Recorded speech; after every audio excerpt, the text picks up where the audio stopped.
Welcome to the Three Takeaways podcast, which features short, memorable conversations with the world's best thinkers, business leaders, writers, politicians, scientists, and other newsmakers. Each episode ends with the three key takeaways that person has learned over their lives and their careers. And now your host and board member of schools at Harvard, Princeton, and Columbia, Lynn Tillman. Hi, everyone. It's Lynn Tillman. Welcome to another episode. Today, I'm excited to be here with Sherry Turkle. Sherry is a professor at MIT and founding director of the MIT Initiative on Technology and Self. Her work focuses on how tech is changing not only what we do, but who we are. Her books include The Second Self, Life on the Screen, Alone Together, and Reclaiming Conversations. One of the issues she has explored is how tech is creating a stumbling block to human relationships and empathy. Her latest book, The Empathy Diaries, which is terrific, is a deeply personal memoir in which she applies her lens of looking at human connections to herself. Sherry is unique. She brings together tech and the humanities and thinking and feeling. And she does this from MIT, one of the most preeminent science and tech institutions in the world. I'm excited to learn about Sherry's personal journey of discovery, as well as her discoveries on how our phones are changing us, our empathy, and our relationships. Sherry, thank you so much for our conversation today. Pleasure to be here. Sherry, you've written a very deeply personal memoir, which is highly unusual for an academic. And it's very revealing. Why did you write it? Well, my brand has been that thought and feeling are one.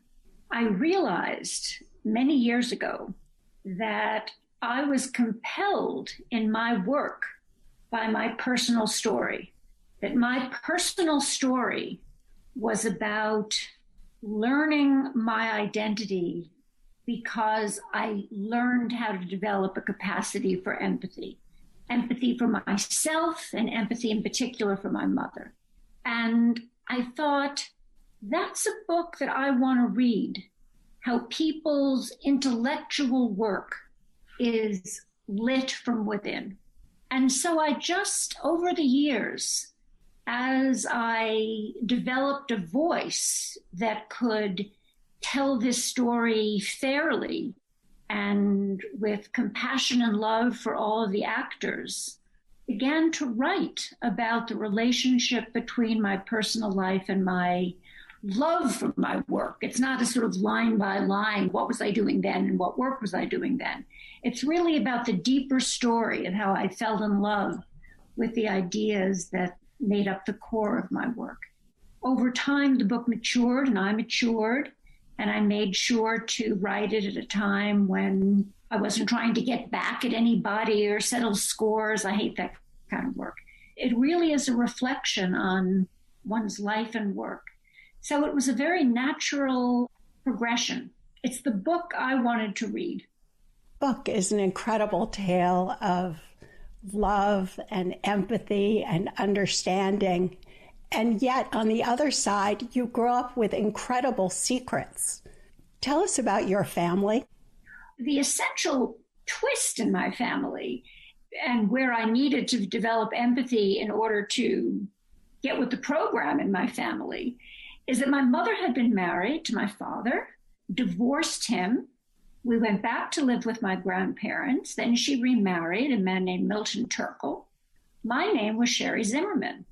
But she wanted to erase all signs of this first marriage. And so I wasn't allowed to say that my name was Sherry Zimmerman, even though it was Sherry Zimmerman. I had to say that my name was Sherry Turkle, even though legally that was a lie. Even at school, my name had to be Sherry Zimmerman because legally that was my name, but I had to hide my school notebooks so nobody would see them.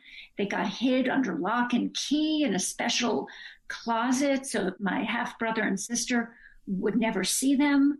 I was never introduced by my name. We never spoke of my biological father. I could never see him. His name was never mentioned. I was the carrier of my mother's secret and my mother's shame. And my anger at her because we didn't talk about it, I never understood why this was going on. It wasn't that she explained to me or I understood anything about what this was for. It was just how it was. And it wasn't until, and this is the story I tell in the book, later in my life, after her death, when I meet him and hire detectives and find him and discover the secret that she was hiding about him, that I develop an empathy for her and why she had protected me from him, and reconcile with her, and in developing that empathy with her, really find my true identity, and my work takes on a deeper meaning. And reconcile with her, which was so important to my identity, my equanimity, my coming to peace with who I was, who I am. So empathy and learning to have empathy for others and finding a way to have empathy with others really has been the leitmotif of my life and in my work. It seems that could have gone either way. It could either have helped you develop into a positive person or harmed you so much that you would be really damaged. How did you make it into a positive shaping experience? I was very lucky because I was asked to keep a secret, which was a very damaging thing, by my mother, grandfather, grandmother, and aunt, my mother's sister, 4 adults, who loved me dearly. I was asked to keep this secret, this odd secret, not just about my name, but about the very existence of a father, by people whose love I experienced as so powerful and so pure, whose love suffused my life. They read to me, they spoke to me, they talked to me, they taught me about citizenship, they talked to me about Jewish life, they talked to me about the Holocaust, they taught me who I was and history, and they gave a context for their lives and my life. They not only loved me, but they wanted me to be someone in the world in this country. So my solution, and why I didn't go nutty, which is I think you're suggesting, or become very mean or bitter, was to try to get into their heads and figure out, why would these wonderful people be doing something so odd? And so I became the Nancy Drew, the girl detective who I loved in my own life, and tried to figure out what was going on, what could possibly be motivating these people who I loved so much and who loved me so dearly. In the Empathy Diaries, Nancy Drew plays a big part because she's the one who's going to use her smarts to discover the truth of her situation. And I became the Nancy Drew of my life, trying to figure out why these people were on such an odd mission with me. And it seems like they had many odd perspectives, from hiding your name to hiding their home, hiding your father so you didn't know who he was, and then strange experiences like after your mother and your stepfather were married. Yes, they weren't great spy masters, you understand. This was a Brooklyn Jewish family who bought delicatessen on Sundays. And I mean, this was not the Americans. So one thing they did in their attempt to hide my father's identity is they had a picture of him and they cut out his head. They had a cupboard over the kitchen table and they put significant photographs and documents and legal documents. I called it the memory closet. And there I found 2 precious documents, the 2 documents that gave me keys to my father's identity. I found a book that was labeled to Sherry Zimmerman. It was the first time I saw my name written out, since nobody referred to me as Sherry Zimmerman. And I also found a photograph with his face erased. I cherished that photograph. He wore a tweed suit. His pants were tweed. He had lace-up shoes. I fell in love with that photograph. And I later turned out to be a Freudian. And surprise, surprise, I'm sure I fell in love with every man for a long time who wore lace-up shoes and tweed pants. I'm sure I just walked through the world looking for men who were wearing those shoes and those pants. So there were these moments. And also, I mentioned the Holocaust, I think, before. They were marked very much by World War II. And I had an odd role in the family because I was the designated adult, not because I was old. This is like when I'm 4 and 5, but because they were frightened by the world. So when a tradesman would come or the sink was clogged, I would be sent out. And they would hide in the bedroom, all dressed up. It really did have echoes of the Nazis coming. My grandmother would hold her purse, all dressed up. My grandfather would be in a suit. And I would go out and deal with this world.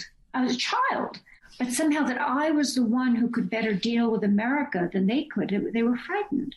And a lot of this wore off on me. So in some ways, my story is an immigrant story. And I had, in having empathy for them and their fears for me, I had to take this into consideration too, that these were loving people, but these were fearful people. And I think the story you're referring to about when my mother remarried was she wanted to break away from this fearful childhood and this fearful atmosphere. These were the pieces of my immigrant story. What impact did the way you grew up have on you, your worldview, and your work? Most importantly, it taught me there's always another story adjacent to the official story. And for a sociologist, an ethnographer, an anthropologist, there is no more important message. There is no more crucial message than that. Because I was the other story. I was the secret, because when my mother remarried, she said we were all Turkles. I was a Turkle too, but I knew that was a lie. I wasn't a Turkle. I was a Sherry Zimmerman. I had another father. So in this story of Brooklyn normal, there was another story because there was a secret that I was the holder of. And whenever I'm in a new situation and I'm seeing the sort of situation that's being presented, I'm always aware, I'm always asking, what is the other situation this situation is hiding? And it turns out that that's a classic question that was posed by my generation of European sociologists. Michel Foucault, for example, what is that the normal hides the story that it's repressing? So I think that my growing up prepared me for my fundamental job as a sociologist and ethnographer in a very deep way. Secondly, being thrust in the role of a grown-up when I was a baby, these things gave me a kind of hypervigilance, I call it. It's not the most attractive quality. It means that I'm always a little bit looking for the thing that's a little bit different than just what came before, a little bit of a over-attentiveness to what's going on in the world. Again, excellent for a crack sociologist. Not so excellent if you want to be the most chill person in the room, but really excellent for a crack sociologist. And then how did you come to be interested in technology? By accident. I took a job at MIT. I was finishing up a book on why the French had not been interested in psychoanalysis until after they had had a student movement, a kind of radical student movement. And there was a French Freud who was perfect for the time and fit in with radical ideas and helped the French reinterpret themselves in a moment of, I call it dépaysement, a moment of betwixt and between time in French society, when the old rules were over and new rules hadn't been written yet. I traced how people who really had never heard of psychoanalysis fell in love with this new way of thinking about the mind that was much more conducive to the new kind of society that the French were building, much less focused on rules and much more interested in the inner life of the individual.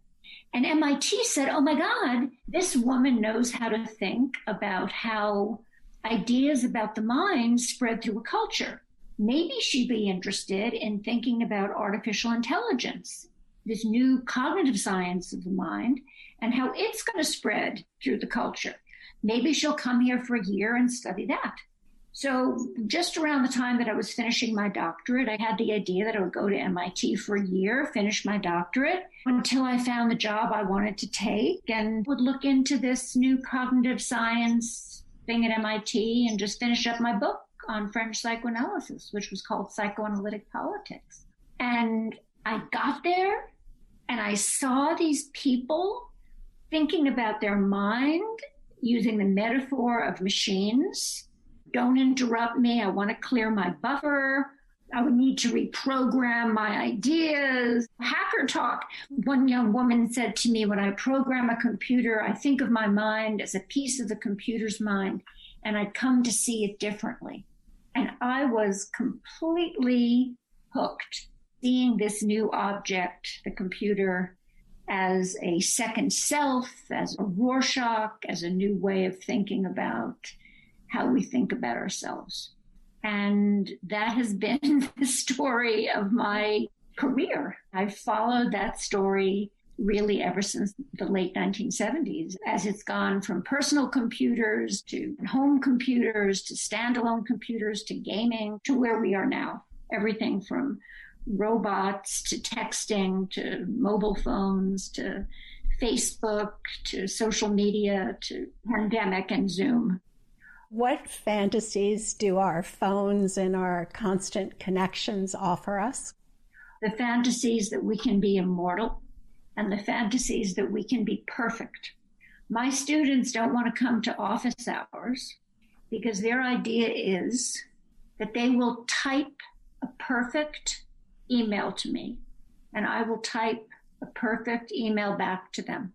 They'll type a perfect question and I will type a perfect answer. And won't that be a great interaction? It's the offer of companionship without the demands of friendship. It's the offer of companionship without the demands and vulnerability of intimacy. But mentorship isn't like that. A mentor, you come in and a mentor says, that idea, not so good, but come again. I'll be here again. Take that idea and we'll look at it again, together again, together. That's what a mentor does. It's not about perfection. It's about imperfection and relationship, together again. So the dangerous fantasy is you take what mentorship really offers, which is together again among human beings, imperfect human beings, and you turn it into the fantasy of a perfect email responded to by a perfect email. And it's very disturbing. But your question is exactly apt. That is the fantasy. And so we have time, you're saying, to shape the parts of us that we want to show the world, whether it's an email that we can edit and perfect, or whether it's an Instagram photo, or even a Zoom meeting. They're all typically short interactions where we get to shape ourselves. From the very beginning of studying online interactions, the thing I highlighted most is that these are interactions where you're less vulnerable. Texting is the best example because it's the worst. It's the worst. You get to shape your presentation on Facebook. You get to shape the presentation of self and be who you would most like to be. The internet is all about reducing vulnerability. And that's the thing that people want to do most. They want to reduce their feeling of vulnerability. I interviewed an 18-year-old once who said everything he does, he wants it to be on text. And I said, why? What's wrong with conversation? He said, conversation, I'll tell you what's wrong with conversation. He sounded, I swear it could have been 80. Conversation, I'll tell you what's wrong with conversation. It takes place in real time, and you can't control what you're going to say. He's absolutely right. But the point is, that's what's wonderful about conversation. It's like falling in love. It's like serendipity. That's part of being human. So what stands before us is how do we feel about letting ourselves be human and imperfect and vulnerable? People seem to spend a lot of time on social media presenting the self that they want to present, the more idealized version of themselves. Are the boring bits of conversation important? When we have conversations with people, they're typically much longer than over social media, whether it's texting or even Zoom. Are the boring bits of conversation important? Yes, the boring bits are so important. Because if you start skipping the boring bits, what are we? We start to think of ourselves as commercials. We start to apply to ourselves the standards that we apply to commercial spots on television. And that is what's happening.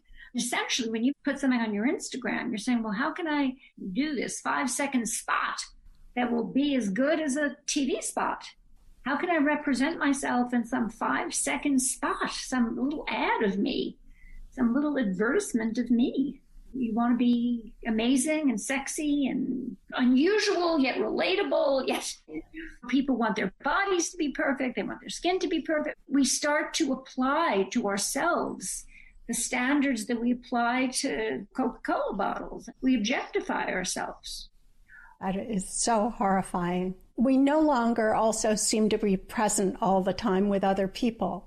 Most of the time I've noticed when people are together, either individually or in groups, someone is on their phone, checking or responding to texts or emails. How do you see this? Oh, it's devastating, because what people crave most is that feeling of full attention. And all the research shows, one of my favorite studies is that if you're sitting at lunch with someone and you have a phone face down and turned off on the table next to you, the degree of empathic connection between those two people goes way down. And if you redo that study and you put the phone in the face down and turned off, but in the peripheral vision of both people, like on an adjacent table, still turned down and face off, it's worse. Because even the phone dead reminds you of all the other places you could be, all the elsewheres, because now we have all the elsewheres. We're always elsewhere. We miss the focusing on body language, on eye contact, all of that, but we're also distracted by the elsewheres. I interviewed a woman who I'm so fond of, and she said to me, fond of the interview, I'm fond of her. It was a very, very funny interview. And she said, there's the 8-minute rule. And I said, what's the 8-minute rule? And she said, well, the 8-minute rule is that you have to pay attention to somebody for 8 minutes, or you just don't know in a conversation what they're saying. And I thought, oh my God, this woman's my goddess. She completely gets it. The person has to meander. You have to pick up the boring bits. You just have to be there for 8 minutes. So I said, well, I really agree. You have to be there for the ups and the downs and just however it goes. And she says, but I can't do it. After just a few minutes, I just go to my phone. I can't do 8 minutes with anybody. And the 8-minute rule goes together with the 3-minute rule. And the 3-minute rule was taught to me by a bunch of college students who say that it's not the 3-minute rule. It's the rule of 3, which is that if you're in a conversation with a group of people, let's say 6 people or 7 people, and around a dinner table, 3 people have to have their eyes up, and then you can look down at your phone. So in other words, it's a rule that says it's okay to leave the conversation just as long as 3 people have their heads up. We're making all these different, almost baby codifications to give us excuses to not be with each other, but seem to be playing the role of being with each other the way it used to be. But it's not the way it used to be, because people putting their eyes up and their eyes down, their eyes up and their eyes down, seeing if there are 3 eyes up. What are you talking about? You're not talking about anything serious. If I had a problem, if I had, God forbid, a death in the family, if I had an illness, am I going to share that in a conversation where people are like looking up to see whose head is up and whose head is down? It's not going to happen. Or if I felt vulnerable about something, I mean, I'm going to the most dire things. But what about if I just felt vulnerable about something? I'd had a disappointment in a relationship or in a significant work project. Am I going to share that with a bunch of people who are... So we end up not really sharing with each other, which is also not good. So all of these are not good outcomes. And then, of course, there's artificial intimacy. Yes, this is the litany of all the things I love to hate. So artificial intimacy is a particular bugaboo of mine. Artificial intimacy are computer programs that can fool you into thinking they care about you. They can fool you into thinking they have empathy. But they don't, because, for example, during COVID, a New York Times reporter said, try out this new computer program. It pretends it's a psychotherapist. Millions of people or hundreds of thousands of people are downloading it because they love talking to it so much when they're lonely during COVID. So it just so happens I had a very bad start of the pandemic. I was very frightened. I went from being the best person at Soul Cycle to being the age group that was most likely to get intubated. I just was, it was very traumatic for me. I was very anxious in the early days because it was just fear with no knowledge. I was living in a high rise. People were very sick, and I was very frightened. And this reporter, he called just at that point. So I thought, I'm going to try this. I'm not going to be ironic. I'm going to encourage this artificial intimacy machine. Tells you to make an avatar for the artificially intimate psychotherapist. And I called her Kate, and I talked to Dr. Kate, and I said, can we talk about loneliness? That's my big problem during COVID. I'm lonely. And she said, yes, I'm able to talk about loneliness. And so I actually tried to have a conversation. So I said, okay, well, my big problem is loneliness. And she said, loneliness is warm and fuzzy. It was like a programming mistake. I'm sure the next day, this was a very, very smart artificial intimacy program. She was gone in a wink. And I said, well, thank you very much for your time. Bye-bye. And I called back the New York Times reporter, and I showed him the screenshot, and I said, look, please. But I wasn't surprised. If you're worried about death or your body or fear, or you want to talk to a person who has a body, you want to talk to a person who knows what it is to fear being alone, to miss seeing your child. You can't talk to some machine that doesn't have a baby. So to me, this was just absolute demonstration that there's nothing wrong with artificial intelligence, but it should stay in its lane, which is not pretending that it understands the most human of things, which is our bodies, our health, our children, loss, mourning, grieving, fear, anxiety, lust. These are things people go to talk to therapists about. Passion, faith, God. It's pretend intimacy, pretend empathy. It feels to me like a diminution of our humanity to be having these pretend conversations. You could see a more advanced, sociable robot who could parrot the sounds of empathy. For example, to an elderly, lonely person saying, I'm so sorry you are feeling bad, or I'm so sorry you're feeling lonely. Tell me about how you're feeling.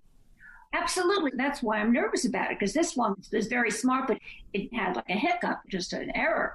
But it was basically very smart. The point is that no matter how smart they get, they are pretending. Why do we want to be fooled? Of course they're going to be able to fool us.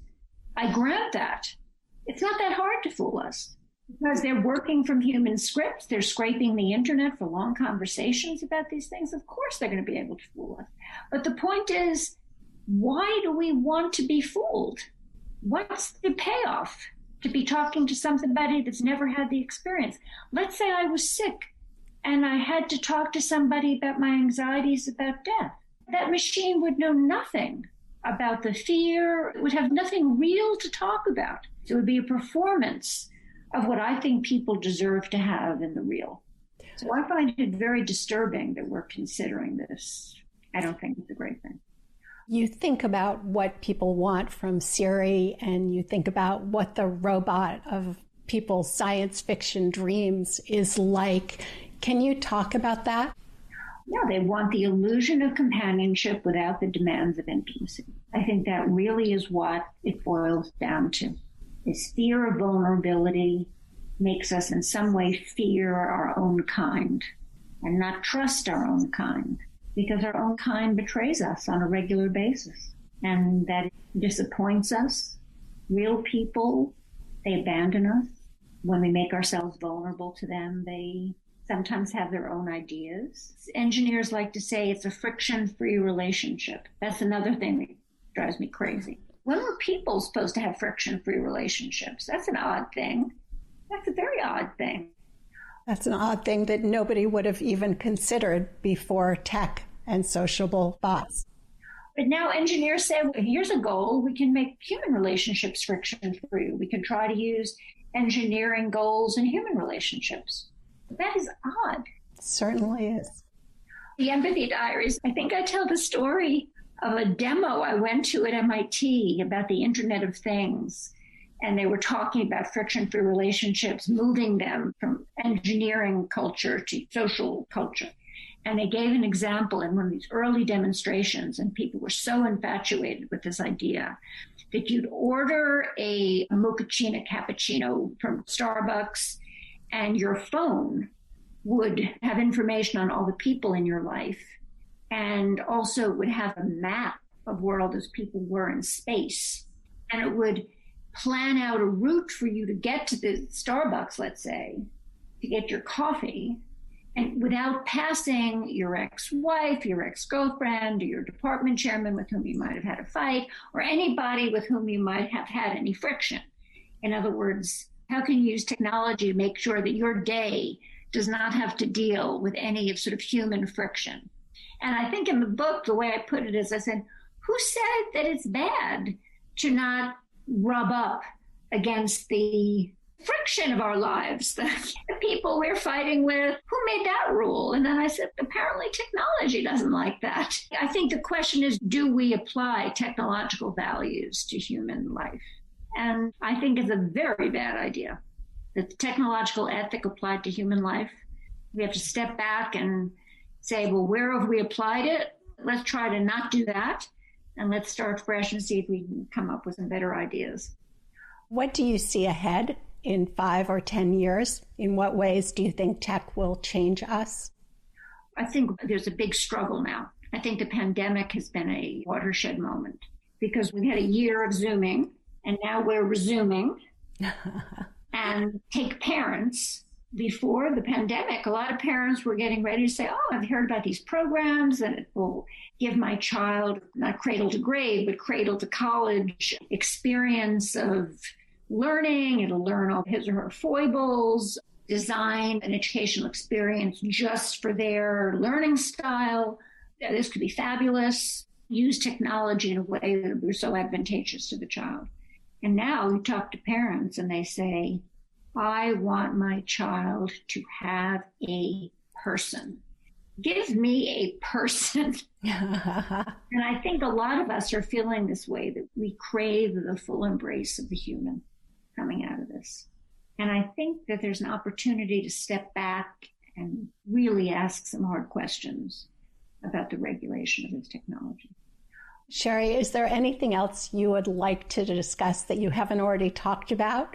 What should I have asked you that I did not ask? How can we get children to embrace solitude? We know that without solitude, you can't develop a self so that you can come to another person with confidence that you have a self and say, so who are you? And therefore have a true mutuality. Psychoanalysts have a great line that if you don't teach your children to be alone, they'll only know how to be lonely. You learn solitude by being alone with another person. You don't learn solitude by being thrown in a room alone.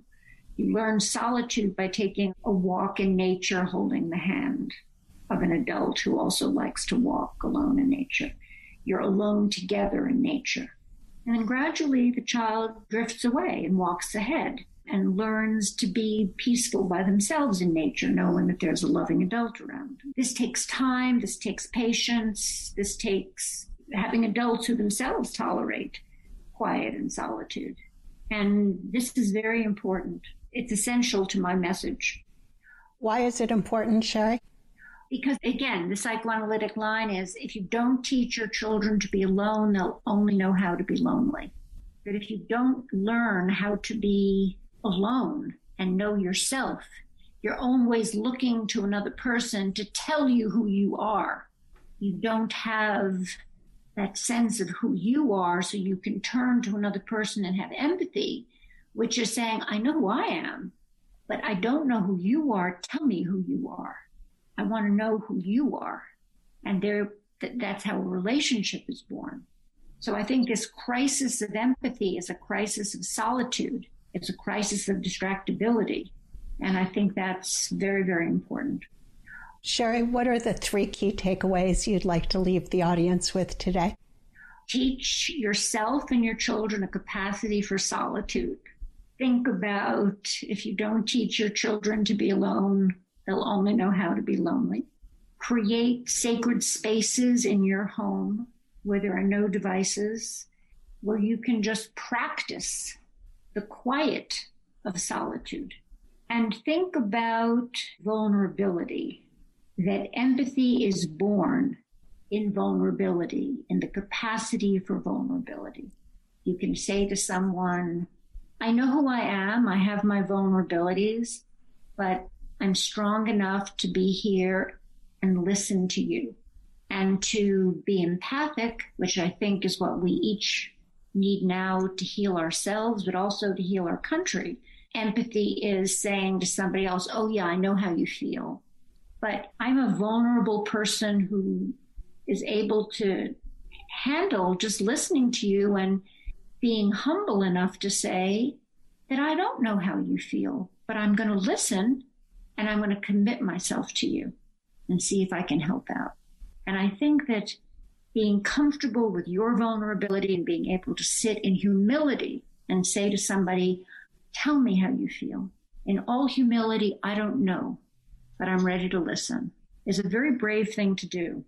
Really puts you on the line. And that's my 3rd thing. That's really what I think we need. Sherry, you've been very brave writing such a revealing tell-all in which you reveal everything. You make yourself very vulnerable. So thank you for your work. And I highly recommend the Empathy Diaries. It's wonderful. Thank you so much, Sherry.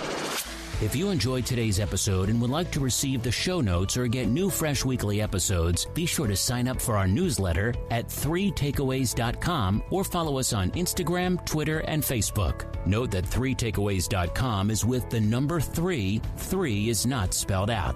See you soon at 3takeaways.com.